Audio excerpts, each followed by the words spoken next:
You found it. Your home for the best content on your favorite team, the Fighting Tigers of LSU. Do us a favor. Subscribe to the channel. Leave your comments below. And be sure to smash that like button.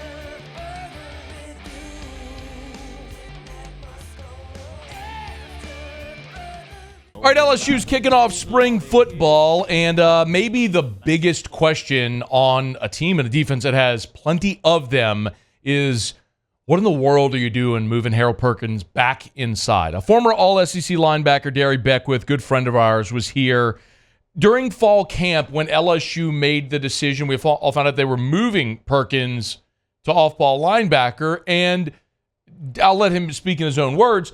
Darry didn't like the idea, and turns out he was right. Well, now they're moving him back inside again, so let's bring Darry back on to talk about this. Beast, how are you, man? I'm doing good, Matt. How are you doing today? Man, I'm doing awesome. Thank you. Let's go back. Remind us in the summer when we talked why you didn't like the idea of moving Perkins inside. Well, at that time last summer, the reason I didn't like them moving Harold Perkins inside is based on experience, especially with him coming out of high school. In high school, all he did was rush the passer off the edge. He never had to play off the ball where he had to read guards, tackles, and running backs and things of that nature. He also never really played in space. Then he gets there as a freshman to LSU, and he was basically put into the game to get pressure on the quarterback. And so that's almost 3 years in high school, then 1 year in college where you're not playing off the ball and you don't have the eye discipline and the footwork to play the inside linebacker position. So that's why I wasn't totally sold last year on him moving to that off-ball linebacker position. I also said, though, he could develop and be a great inside linebacker if the season progressed. It would be growing pains, but the season will progress. He will progress during the season. But, man, I reflected on that. And the defense sucked so terribly last year, it really wouldn't have mattered if Harold Perkins did play inside linebacker. Harold Perkins could have played out of position as a three-technique defensive tackle, and we still have been historic, the worst defense ever invented in college football. So it didn't really matter, and I think sometimes we put a lot of onus on the kids, and I get that they have some type of responsibility, but Matt House didn't do a good job of putting the players in position to be successful. And obviously, now that Matt House is gone, you start hearing rumblings on how the players didn't really buy into what he was trying to do. And even with him being an inside linebacker coach, he was not teaching the off-ball linebackers proper technique. I mean, a guy, Spates, that transferred from Oregon State, there's no way, Matt, that a guy has over 300-plus tackles in college football, comes to LSU, and can't seem to get out of his way. I just can't believe that. And so I think what he was teaching those kids on how to read, interact, and how to take on blocks, it did affect the whole defense. Now, with that being said, moving forward, I know people are saying, why are you moving him right now? I do think Blake Baker has a plan for him, and also they have a plan for Harold Perkins' future. Go ahead. No, please, go ahead. So I think, because if you put Harold Perkins in, and if you think about his career, and I understand you have to win games right now in college football, but in the future, when Harold Perkins does get to the NFL, I know we talked about that in the past, it's going to be hard for him to be a 3-4 outside linebacker and rush against, 300-pound offensive tackles, because he is what you call a gadget player, where you have to move him around and put him in a position to be successful. But Blake Baker, I think, has a plan for him. I saw what he did to Damone Clark. He made Damone Clark one of the best linebackers in the country. And the year before, people, wanted Damone Clark off the field. So we'll just see what happens. My biggest question about Damone Clark, and I brought this up here and elsewhere, is Damone Clark Damone. He's 6'3", 250. Mm-hmm. Harold Perkins is maybe 6'1", 220 pounds. Can Perkins at his size, walk me through, Darry, how his size might limit him, if at all? It's not going to limit him at all. The game has changed. A lot of these linebackers now have to be able to run and cover backs out of the backfield and play in space, especially with these RPO offenses. Back in the Stone Ages when I was playing, we just took on fullbacks. When the guard pulled, we went downhill. we played in the box. We played tackle to tackle. In today's game with these RPO offenses, these linebackers have to be able to react in a split second. I think right now playing the linebacker position is extremely difficult in today's game because if a guard pulls now, you just can't just shoot downhill. You got to read and react because the quarterback may pull it and throw the hot route right over your head. So with him having that size and his athletic ability, I think it's really not going to affect him. Okay. And our defensive linemen have to do a great job of making sure that they keep the offensive linemen from working up to the second level and getting their hands on them. The greatest linebackers that has ever played college or NFL would tell you their greatest asset is their defensive lineman. You know, I had the opportunity to play with a Glenn Dorsey, a Tyson Jackson, a Kirsten Pittman, a Marlon Favorite. The list goes on and on. Your greatest asset as a linebacker is how good your D lineman is. In today's game, if he can use his athleticism and his ability to run, his weight is really not going to matter. He has to be able to read and react, have eye discipline. And if he does that, I do think Harold Perkins will be successful, and I think they're going to move him around to put him in a position where he's not stagnant and he feels like he's not part of the defense. Because even last year, the guy, he was out of position. He still had like 70 tackles. He matched the same stats they did as a freshman. So I think just giving him a full spring under Blake Baker and in training camp, I think he'll be all right. Okay, so Darry, first of all, that gives you a great sense of optimism, right? That it can potentially work. You told us last year, and you're right, that if he had the whole season to develop, he could have gotten better, which makes a lot of sense. He played one game off ball, and then they moved him, right, after the Florida State game. So how much better, realistically, do you think Harold can get with spring, fall camp, going into next season? Or is he going to need playing time at that position next season to keep getting better? I guess, is it another thing where we're going to have to wait to see him progress throughout the year? I don't think so. Okay, good. So what's different? What's different from last year than to this year? Buy into the coach. I think what people fail to realize too, as a player, if you don't fully trust the person that's coaching you on the field, you're going to be hesitant, and you're not going to be able to really let loose on the field and do what you're supposed to do.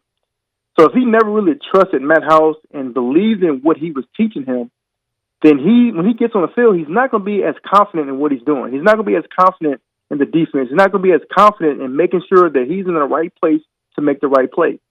I think Blake Baker has an innate ability to connect with these kids. If you hear Damone Clark talk about him and how much he raved about Blake Baker as a person. And so I do think once he believes, and I think he believes in Blake Baker and what he can do for him. And if he believes in him and he buys in, I think the sky is the limit for Harold Perkins. I mean, the guy is a phenomenal athlete. Yeah. Even last year, Matt, when he was playing that Sam nickel position, and nobody understood what he was doing. Nobody understood what Matt House had him doing. But Matt, I tell you what, when he played it, and he probably was the best at what he was doing. So I think when you get a coach like Blake Baker and that guy has success in Missouri, he brought that defense who was in the bottom of the country to like the top 25 or top 30 in the country. I believe he can do the same thing at LSU. And if he does that, I think Harold Perkins would be just fine. Now, is he going to be a Devin White or the past greats that's been there? I'm not sure. But I do believe if people just give him time and realize his ability, then he'll be fine. Because it takes time for a kid to develop. It takes time for a kid to process a new position. But I do think with a full spring, a full training camp, he will be just fine. The name of the game is this. If you can run and tackle, you got 80% of it squared away. And Harold Perkins can run and tackle. The other stuff, the eye discipline, the footwork, how to read, the guards and tackles, how to process and call the defense, those things will come, and that's why we practice.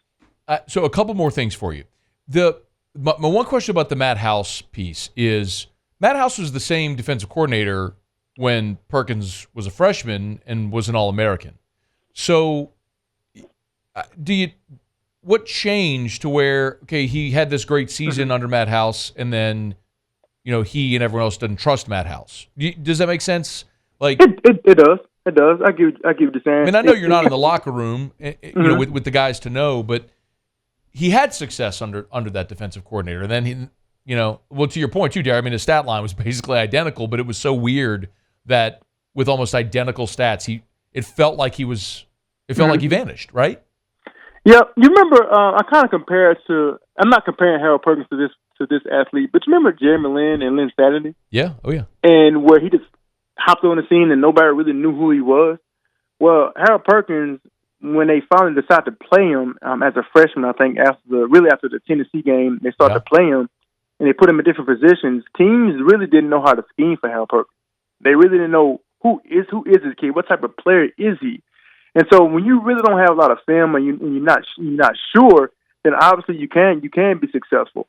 And then coming into the second year when they did move him to the off-ball position, I think they did freak out because they were so awful against Florida State and they felt like they had to do something because as fans, we were so excited to see how Perkins get after the quarterback because that's what he did last year. Yeah. And I want people to remember this. Last year when he burst onto the scene against Ole Miss, I believe, yeah, he had a great game, and he had a great game against Alabama. But as a season, he had an awesome game against Arkansas. But when teams get film on you, and they begin to scheme you, they can scheme you out of their defense. And I think with Harold Perkins, even in some games you saw that. I think A&M game last year, they decided, okay, we're not going to sit back here and just let him rush the passer. We're going to run the ball at him. He's light in the butt. Let's push him around. They did that. I think obviously when they played Georgia in the SEC championship game, he wasn't as impactful because teams had film on him. They were able to study, and they were able to scheme him out of the defense. So, look, I think the good thing about being an off-the-ball linebacker, it's hard to scheme a player out of the defense, if that makes sense. Sure. Because he can run, he can roam, as opposed to, okay, here you go, I'm going to line you up on the left side. Well, hell, we're just going to run away from you. We're just going to chip you with a running back or a tight end, so we're going to neutralize you rushing the passer. As opposed to playing off the ball inside linebacker, you really can't scheme for that, because if you're good as an inside linebacker, and like I said, you can run, read, and react, you really cannot scheme and run away from an inside linebacker. So I think it'll be a good fit. Last thing, I'm feeling much better about this after talking to you. I hope so, man. I think everybody is look, he's such an amazing player. You don't want to neutralize. Like, where are you going to get the most value out of him? Linebacker reps, right? So Greg Penn's back, and everybody's so excited about Whit Weeks, and rightfully so. So with Greg Penn back, Whit Weeks in there, and Perkins moving back inside, what does this do for the reps? Now, my honest opinion, who should be rushing the passer? Please don't lie to me. Yeah, no, please. Yeah, I think it should be Whit Weeks. Okay. And before people freak out and say, "What do you mean?" Look how he played last year. Again, our defense was terrible last year.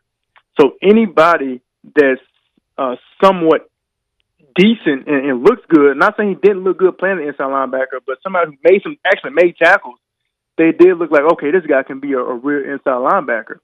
But I think with Weeks' body type and his size and his ability to run, I think he's like 6'2", 6'3". He is the person that you really want to rush the passer. So now, if you get Whit Weeks on the field, rushing the passer, you get Harold Perkins, an inside linebacker, who I think will develop to be a good one. Greg Penn showed flashes of being really good last year. He did. I think he needs to lose a little bit more weight to be able to run and things of that nature. But I think I'm not inside the locker room. I'm assuming that's what they're going to do. Because from an eye standpoint, Blake Baker, there's no way he can keep Whit Weeks off the field. You can't. It's impossible.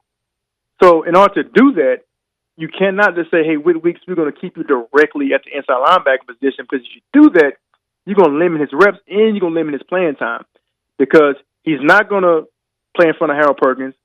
And then Brian Kelly historically likes players with a lot of experience. And so Greg Penn has experience, so he's really not going to play in front of him a lot. So what's the best option? Let's get him on the field. Let's move him around like a Clay Matthews. I know you guys remember him at USC. He kind of played that Sam outside linebacker position. He was extremely successful at it, and I think Whit Weeks can do something like that. Football is simple. Just get your best players on the field and figure it out. These coaches get paid over $1 million a year. Figure it out, get them on the field, and let's go play ball. Former All-SEC linebacker Darry Beckwith, Y'all give him a follow on Twitter. Make sure you check out the Darry Beckwith Foundation as well, doing great work. Beast, it's always a pleasure, man. Thanks for a couple of minutes. Appreciate you, man. Have a good one, brother. Hey, thanks so much for watching. Please leave your comments. I love to interact. And be sure to hit the red subscribe button below.